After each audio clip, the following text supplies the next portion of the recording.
চিলা union সুন্দরবনের কোল ঘেঁষে অবস্থিত দক্ষিণ অঞ্চলের শেষ বসতি জয়মণি গ্রামের উপর দিয়ে চলে যাওয়া বন্দরনগরী মোংলার সংযোগ রাস্তাটির অবস্থা বেহাল। জয়মণি থেকে মোংলা পর্যন্ত ২০ কিলোমিটার সড়কের মধ্যে ১৮ কিলোমিটার সড়কের বেহাল অবস্থায় জনসাধারণের দুর্ভোগের শেষ নেই। দীর্ঘ ১ যুগ ধরে এই রাস্তাটি নষ্ট হয়ে গেলেও ভালো হয়নি কোনো মেরামতের কাজ। শুকনো মৌসুমে যেমন সৃষ্টি হয় ধুলোর সমস্যা, তেমনি বৃষ্টির মৌসুমে জনসাধারণের চলাচলের সমস্যা সহ রাস্তাটিতে বৃষ্টির পানিতে জলাবদ্ধতার সৃষ্টি হয় এবং বিভিন্ন জায়গায় গর্তের কারণে প্রতিনিয়ত ঘটছে দুর্ঘটনার মতো ঘটনা।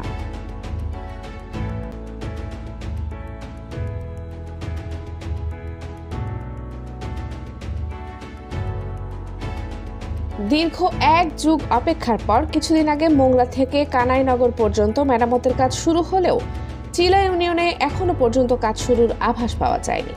জয়মণি এলাকার একজন ভুক্তভোগী জানান, আমরা ১২ থেকে ১৩ বছর ধরে শুনে আসছি আমাদের চিলা ইউনিয়নের এই রাস্তাটি হাইওয়ে হবে এবং বাজেটও হয়ে গেছে। আমরা এখনো পর্যন্ত চোখে দেখতে পারিনি। আমাদের ছেলেমেয়েরা দেখে যেতে পারবে কিনা সন্দেহ আছে।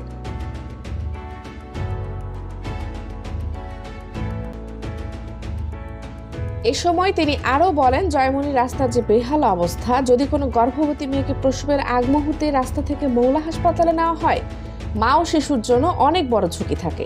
এজন্য কিছুদিন আগে আমার এক নিকট আত্মীয়র প্রসবের আগ মুহূর্তে আমি ট্রলারে করে নদীপথে মোংলা নিয়ে গিয়েছি। আর যদি কেউ স্ট্রোক করে, আমাদের সকল হাসপাতাল যেহেতু মোংলা উপজেলায়, রাস্তার যে বেহাল অবস্থা তাতে গাড়িতে নিয়ে যাওয়ার সময় অবশ্যই তার মাথায় ঝাঁকি লাগে। এতে তার জীবন চরম ঝুঁকির মধ্যে পড়ে। এলাকাবাসীর একটাই দাবি, আমাদের হাইওয়ে রাস্তার দরকার নাই, অতি দ্রুত এই রাস্তাটি মেরামত করে দেয়া হোক।